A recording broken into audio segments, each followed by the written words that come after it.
Hello बच्चों, हम लोग सेकंड टॉपिक स्टार्ट करने वाला है। शस्त्र निरुक्ति, प्रकार, गुण, प्रयोग, दोष, कर्म और अणु, अशस्त्र एंड रिलेवेंट मॉडर्न इंस्ट्रूमेंट। इससे क्या क्या इसका मॉडर्न से क्लासिफिकेशन कर सकते हैं हम लोग शस्त्र के बारे में, उसके बारे में।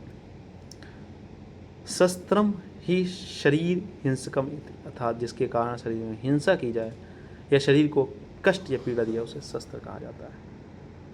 संख्या जो आचार्य शुश्र ने 20 बताई, आचार्य हरित ने 12 बताई, आचार्य बागभट्ट ने 26 बताई।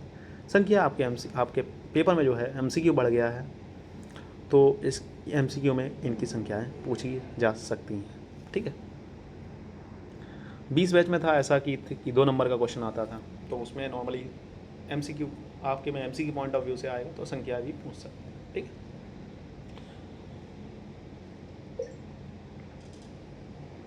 हम लोग बात करें इसके प्रकार। तो विंशति शस्त्राणी तदता मंडलाकार पत्र वृद्धि पत्र, मंडलाकार पत्र वृद्धि पत्र, नख शस्त्र, मुद्रिको उत्पल पत्र का अर्धधार, सूचिका, कुश, प्रत्राटी, मुखांतरक मुखा, त्रिकुर्चक, कुठारिका, वही मुख, वेतस पत्र, विंडिश, दंत शकबे, शेण इति।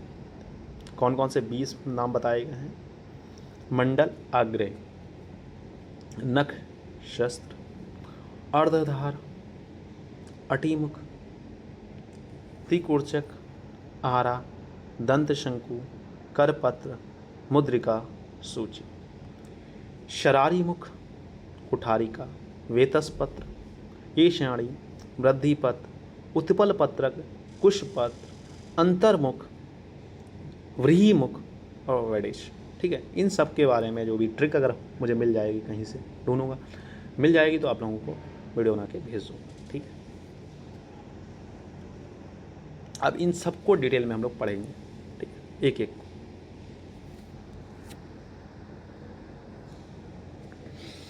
शस्त्र, आकृति, प्रमाण, प्रकार, उसका क्या कार्य है और उसे मॉडर्न में किससे कोरिलेट किया जा सकता है उसके बारे में पढ़ते हैं। सबसे पहला है मंडला आग्रह। अग्रभाग मंडल, वृत्ताकार, डलहर या छुराकार बताया है। 6 अंगुल का होता है, या तो वृत्त हो सकता है या तो छुर हो सकता है, यानी या तो कॉन्वेक्स हो सकता है या तो कॉनकेव हो सकता है।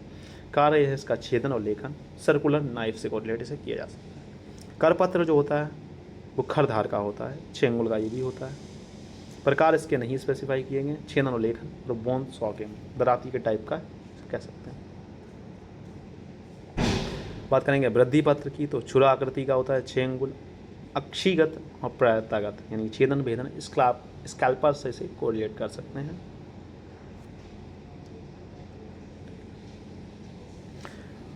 अगली की बात करें नक्षस्त्र, इसकी आकृति का ऐसा सच वर्णन नहीं है, यह 8 अंगुल का होता है। कार्य इसका छेदन भेदन होता है। प्रकार के बारे में नील, पेपर, कटर के। मुद्रिका जो होता है वो रिंग शेप का होता है, 6 अंगुल, छेदन और भेदन के लिए। फिंगर नाइफ या रिंग नाइफ से इसे कोरिलेट कर सकते हैं। उत्पल पत्रक, इस शस्त्र की आकृति कमल के पुष्प की एक दल पत्र पंखुड़ी के समान होती है, इसलिए इसे उत्पल पत्रक कहते हैं। 6 अंगुल होता है, ये छेदन भेदन के लिए करता है। इसकी संख्या, प्रकार जो है वो एक प्रकार का होता है, लैंसेट से इसे कोरिलेट करते हैं। ठीक है,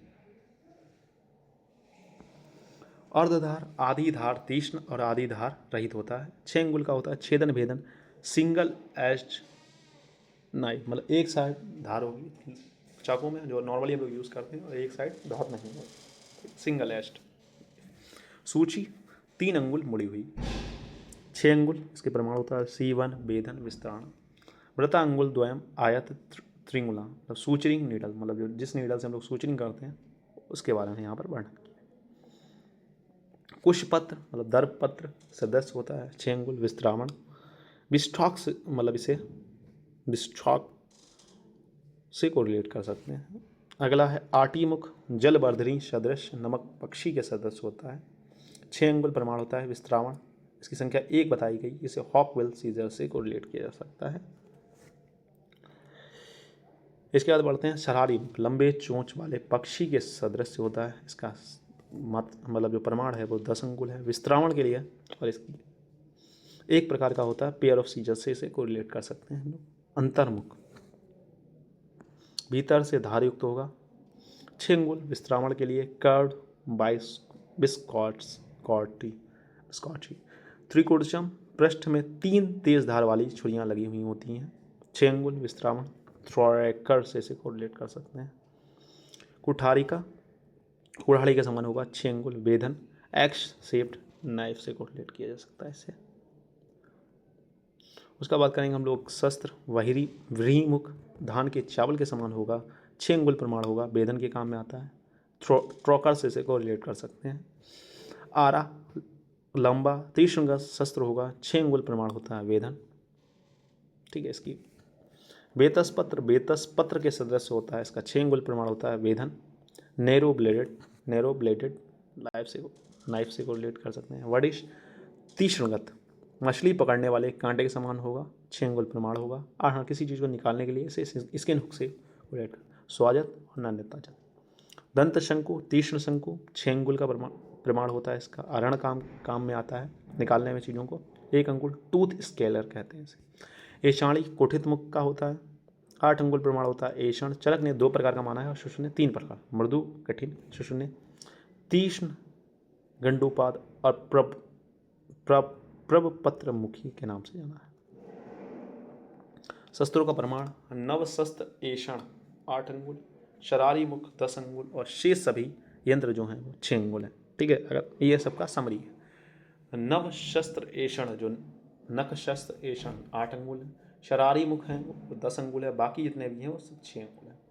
शस्त्रों के कर्म भी इंपॉर्टेंट हैं, तो यहाँ पर उनके कर्म को देख लेते हैं। जैसे मंडलाग्रह और करपत्र छेदन और लेखन के काम में आता है। वृद्धि पत्र नखशस्त्र मुद्रिका उत्पल पत्र और अर्धधार छेदन और भेदन के काम में आता है। सूची कुशपस्त्र आटीमुख शरारीमुख अंतर्मुख और त्रिकोशन विस्त्रावण के काम में आता है। कुठरिका ब्रीहिमुख आरा और बेतसपत्र वेधन के काम में आता है। विडश दंत शंकु और अरहण के काम में आता है। नोट सूची वेधन विस्त्रावण सूची जो होती है मतलब वो वेधन विस्त्रावण और शीवन तीनों कर्म में आती है। शस्त्र के गुणों के बारे में बात करेंगे। तानी सुग्रहणानी सुलोवानी संध्राणी सुरूपाणी सुसमहित मुख आग्रह ग्राणी आकार लानी चेती सत्र संपद। तो आपको ये श्लोक याद करना पड़ेगा, इंपॉर्टेंट श्लोक है शस्त्र के। यंत्र और शस्त्र मोस्ट इंपॉर्टेंट चैप्टर है, तो इसको आपको बहुत डिटेल में ही पढ़ना पड़ेगा, क्योंकि इससे 10 नंबर का क्वेश्चन 10 या 15 नंबर का मतलब 15 नंबर का नॉर्मली आ ही जाएगा।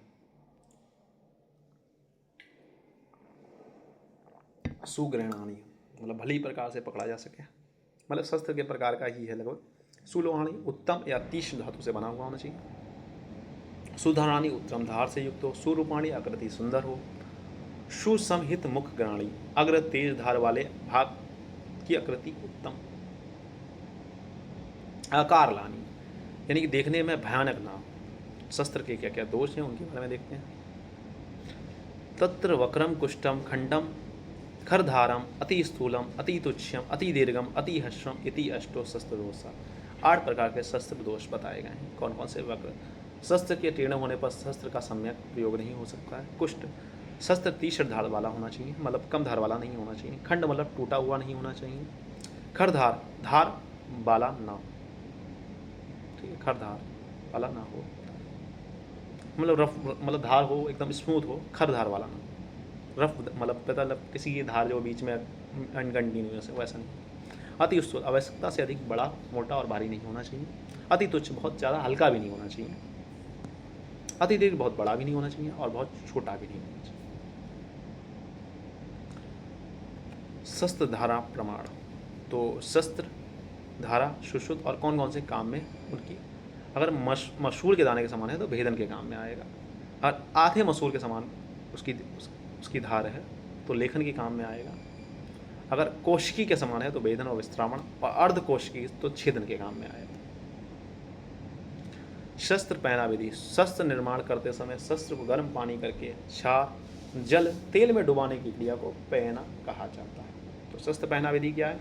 जब भी हम किसी चीज़ को, आपने देखा होगा जब भी आप कुछ बनवाने गए होंगे या धार लगवाने गए होंगे, तो मतलब कुछ चीज़ अगर आप बनवाने गए होंगे, गाँव में ऐसा होता है, तो वो एक लिक्विड में डुबाता है, तो उस लिक्विड में डुबाने की विधि को पायना विधि कहते हैं। पायना मतलब पानी में डुबाने की, इस तरीके से समझ सकते हैं आप लोग। क्षार पायना तो सर शल्य अस्थि और छेदन के लिए, आचार्य बागवट ने सर शल्य अस्थि और छेदन के लिए ही माना है, दोनों ने सेम माना। उदक पायना मांस छेदन भेदन, इन्होंने सिर्फ मांस छेदन भेदन। के लिए माना है। तेल पायना, शिरोवेदन और स्नायु छेदन, इन्होंने शिरावेदन स्नायु छेदन दोनों माना है। निशातन क्या है? अर्थात धार तेज करने की क्रिया को हम लोग जो पायना के उपरांत मतलब आपने उससे लिक्विड में डुबा दिया गर्म करने के बाद, उसके बाद आप उसकी धार लगाओगे, धार लगाने को निशातन कहते हैं। अर्थात धार तेज करने की क्रिया जो पायना उपरांत शस्त्र की धार अधिक करने के लिए माशवर्णी संरक्षण शिला का प्रयोग किया जाता है। माशवर्णी संरक्षण शिला का प्रयोग। शस्त्रकोश वर्णन जो आगाचार्य बागभट्ट ने किया, इसका प्रमाण है 12x9 अंकुल। अनुशस्त्र हीन शस्त्रम, अनुशस्त्र शस्त्र सदृश्यान, ऐसा आचार्य बल्हड़ कहते हैं। चक्रपाणी इसके बारे में, जो शस्त्र ना होते हुए वे शस्त्र का कार्य करे उसे अणुशस्त्र कहते हैं। इसकी संख्या 14 बताई गई है। उपयोग त्वक क्षार स्फटिक कांच अवरोध छेदन भेदन के लिए कर सकते हैं। नख आरोहण छेदन और भेदन के लिए कर सकते हैं।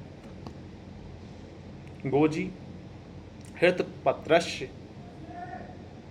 हरसिंगार पत्रस्य और सागवन पत्र मुख गुहा नेत्रवर्तम रोग और विस्त्रावण कर्म में ला सकते हैं। बाल अंकुर अंगुली को ईषण कर्म के लिए इस्तेमाल करते हैं। ठीक है बच्चों, तो आज के लिए इतना ही रखते हैं। मिलते हैं नेक्स्ट लेक्चर में। नेक्स्ट लेक्चर में हम लोग नेक्स्ट टॉपिक को पढ़ेंगे। ठीक है, तब तक के लिए हैव अ नाइस डे। पढ़ते रहें, मस्त रहें। अगर कोई भी समस्या होती है तो कमेंट करके पूछ सकते हैं। बिल्कुल हेजिटेट मत कीजिएगा। ठीक है, अभी नहीं समझेंगे तो कभी नहीं समझेंगे। यही समय है ठीक से पढ़ने का, ठीक से समझने का। ठीक है।